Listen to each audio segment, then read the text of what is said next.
Yes. Oh yeah, you want somebody online real quick? No, I have one online. Oh yeah, so we have a quick question online. So it's from Kenny, which is his name is Don Rico Harley, and he wanted to know why ivermectin was denied to American citizens. That's what we're talking about. In my view, ivermectin was intentionally denied to Americans under a propaganda campaign. It was called Flood the Zone. And in the fall of 2021, simultaneously, every government agency, CDC, NIH, and FDA, actually falsely proclaimed that it was only a horse dewormer. This went out to all the media, including Sanjay Gupta at CNN, who was called into the Joe Rogan studio and schooled by Joe Rogan on ivermectin. The American Medical Association announced a campaign to abolish the use of ivermectin. Now, why would a physician organization want to abolish the use of a drug that we have found to be useful? The only thing that matters is that doctors and patients have found the drug to be useful, period. The CDC, NIH, and FDA and the state medical boards do not establish the community standard of care. We do. We establish the community standard of care. What was denied to these people, probably early in the course of COVID, was outpatient treatment. What was denied to them in the hospital was shared decision-making, as I've pointed out. If you're in the hospital and you want ivermectin, you ask for it, it is to be delivered to you. Okay? And you cannot have that right stripped away. And I'm telling you, fight for it with your life.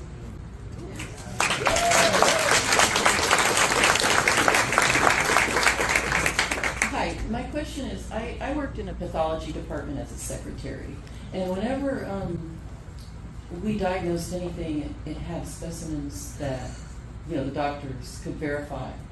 And I've heard that there is no good specimen for COVID-19 anywhere. They don't have one. After all these people died, quote, from, quote, COVID-19, they're nowhere in the United States or anywhere else do they have a good specimen to look at under slides. Is that, can one of you explain that?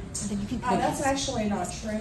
Okay. There have been lots of viral isolates, and Peter can speak to this as well, that have been taken from SARS patients. It's a popular misconception that there is no virus. There is, in fact, a virus.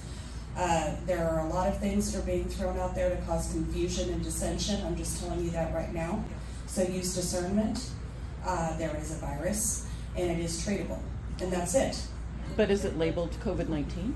Is it labeled? No, it's called the SARS-CoV-2 virus, and it's bioengineered. It is not a naturally occurring virus.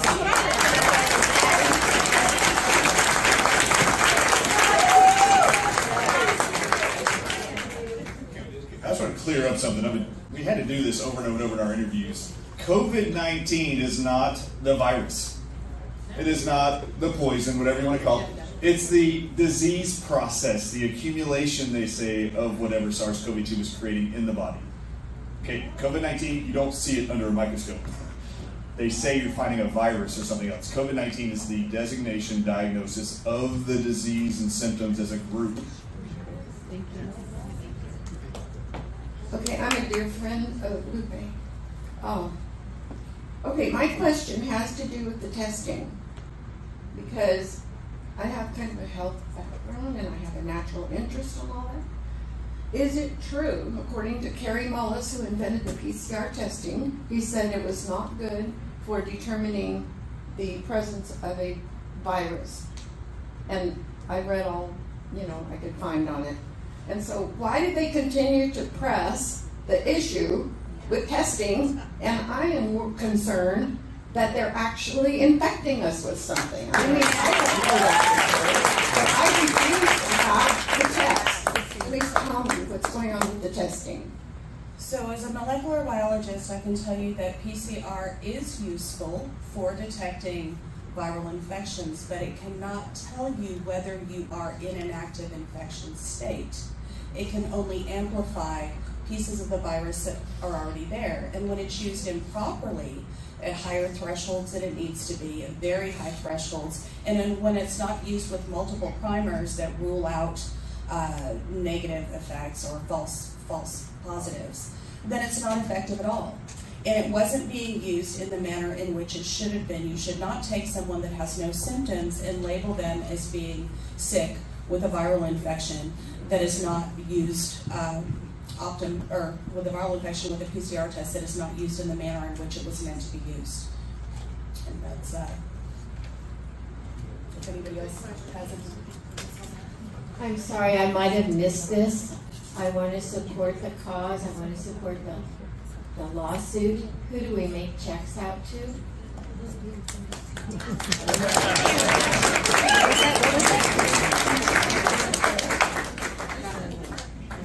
In terms of the checks, we can talk about that offline. I can come into that. But there is a Give, Send, Go page that has been established for people to donate. And if you just look it up under Fresno, what would be the keywords on it? The keywords. Okay. Give, Send, Go, Fresno, Remdesivir death in Fresno. Those will all get you to that Give, Send, Go page, and we'll take your donations there. So the URL is givesendgo.com/Fresno Remdesivir death.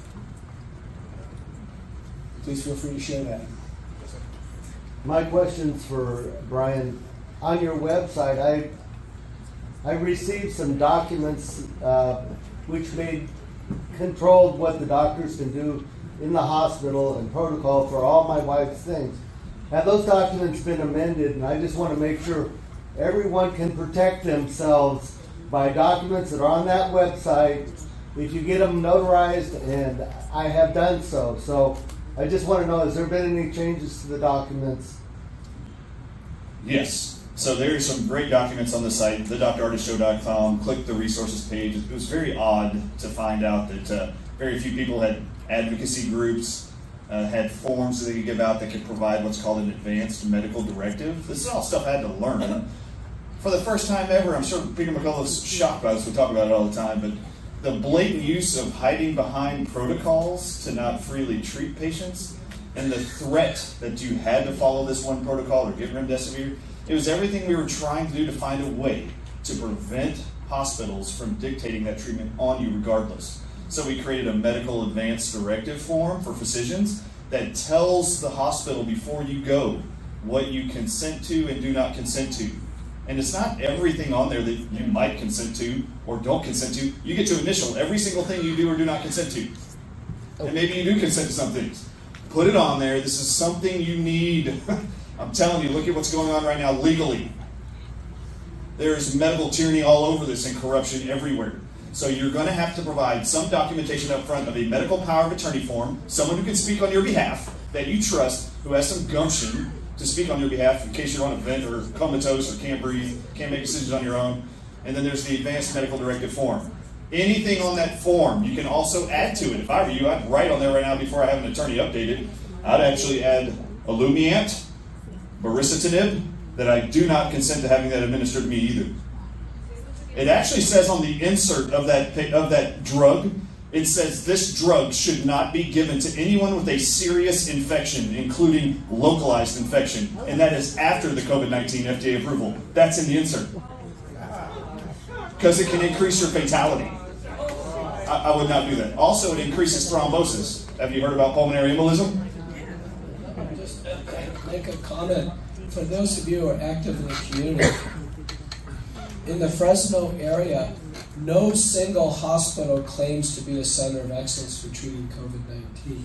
Not a single hospital in the state of California claims to be any good at treating COVID-19. Can you imagine that? Hospitals brag about being a cardiovascular center of excellence. How come for COVID-19, the most common reason why Americans are hospitalized, not a single hospital claims to be a center of excellence. Not a single hospital claims to have an innovative way of treating patients. Not a single hospital competes for patients despite very rich reimbursement. Those of you in positions of influence in the community, including yourself, start calling meetings with your hospital boards and start asking them about comparative mortality, about outcomes, and about innovating for inpatient care and why it didn't happen. These hospital administrators and chief medical officers have to be called on this. We're into our 3rd year on it, and not a single hospital in California is any good at treating COVID. Go after it. Yes.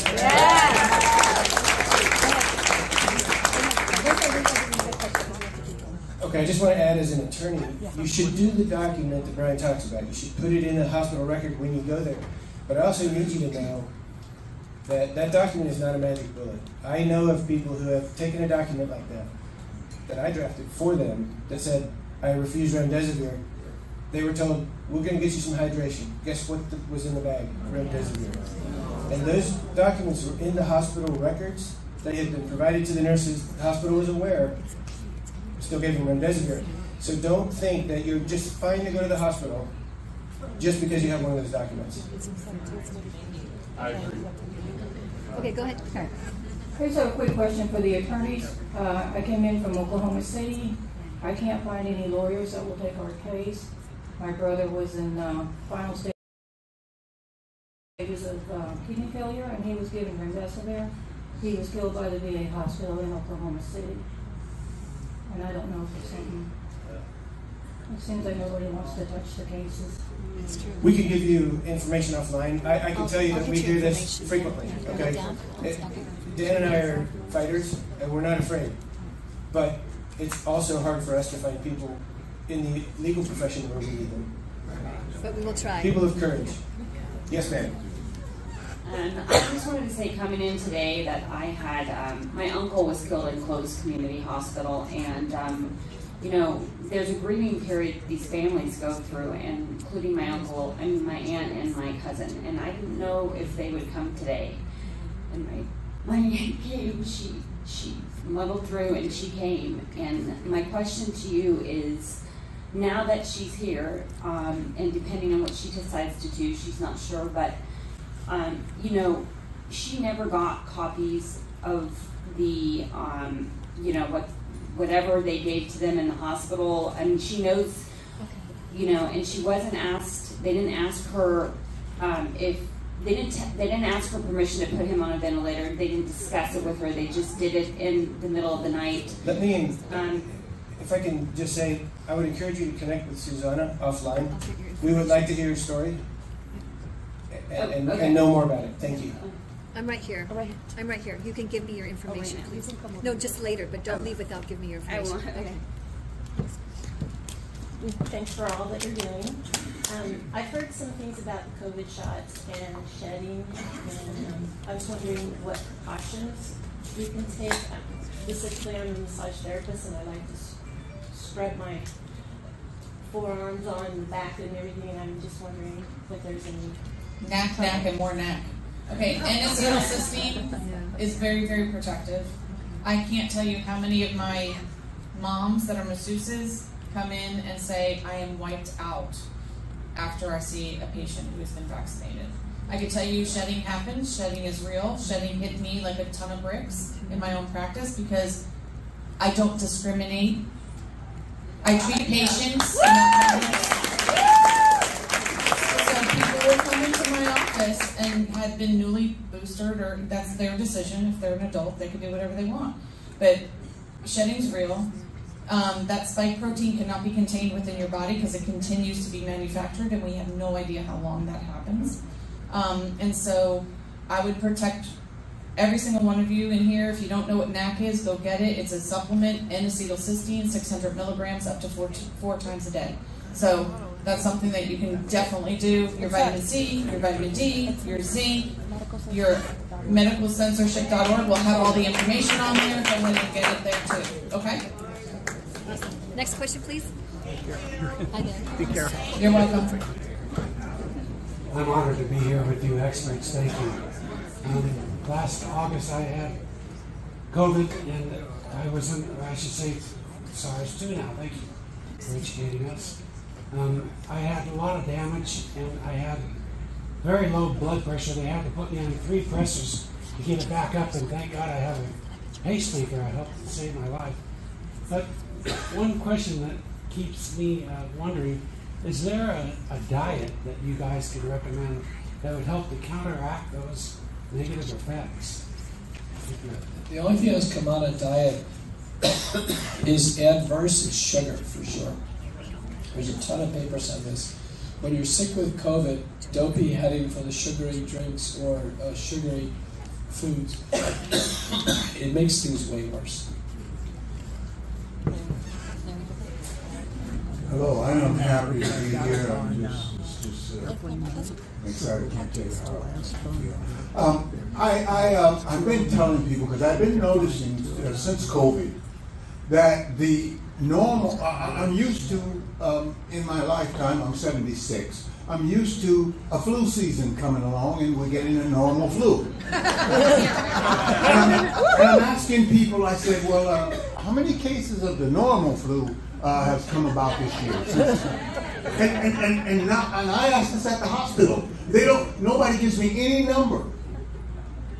And so I've been telling people, and I need you to tell me if I'm telling them right, that the number of the regular flu, which is comes in flu season, we always got it, we knew about it and everything. The numbers have been zeroed out and added to COVID despite the COVID numbers.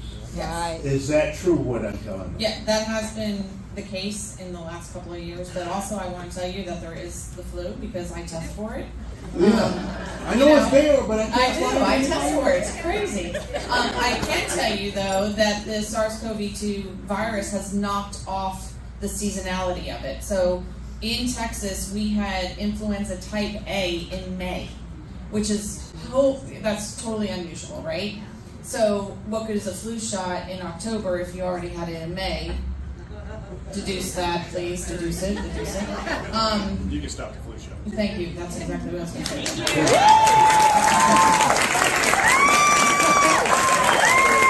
No more flu shots. Thank you all. I appreciate everything that you guys are doing. God bless all of you. I just wanted to ask real quick, going back to those PCR tests, since there's so many experts up here, I've been telling people all the time that a lot of the hospital stuff is sterilized with ethylene oxide. Do you know that, is it true that they sterilize the tips of those with ethylene oxide? And you talk about the dangers of placing ethylene oxide right next to your brain. Thank you guys. Stay frosty. Thank you, There are ethylene oxide is used to sterilize a lot of the tips that are used to collect the DNA to do the testing. And it can be toxic in certain amounts. What we don't have a good idea of is how much is actually deposited in the nasal pharyngeal cavity each time they do a swab. And then how many times do you get swabbed, and what is the absorption of that ethylene oxide across that membrane, and then what is the subsequent effect? There are no good studies on them, and trust me, there are not going to be good studies that are probably published in the literature. So I would stay away from those tests if you at all possibly can. There are alternative tests that you can use, the antigen tests, things like that, if someone is forcing it. But at this point, if you're not symptomatic, then there's no difference between viral loads carried between those that have gotten the vaccine and those that have not gotten the genetic vaccines. We get into a situation that's kind of ludicrous.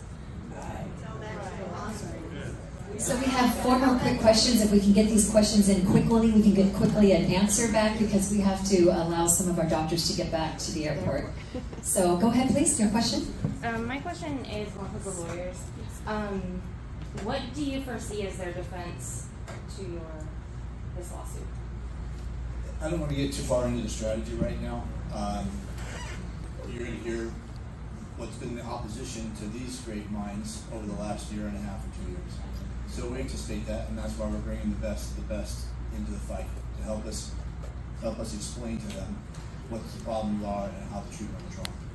But we'll get into the details of that once we get into litigation. I want to give them a chance to assemble their team and put it together, and we'll see where they come from.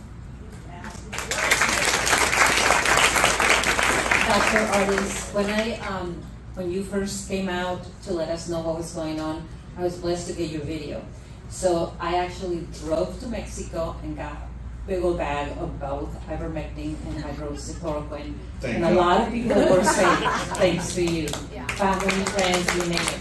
But my question is, I am still getting texts, like even right now, my daughter and my wife have COVID.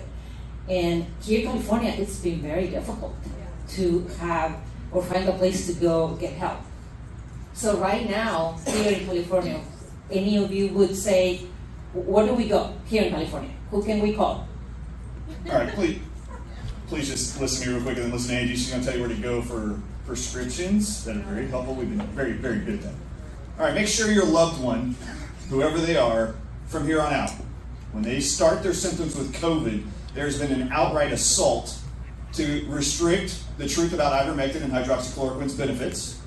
They also lied to the entire world and told you not to use nicotine.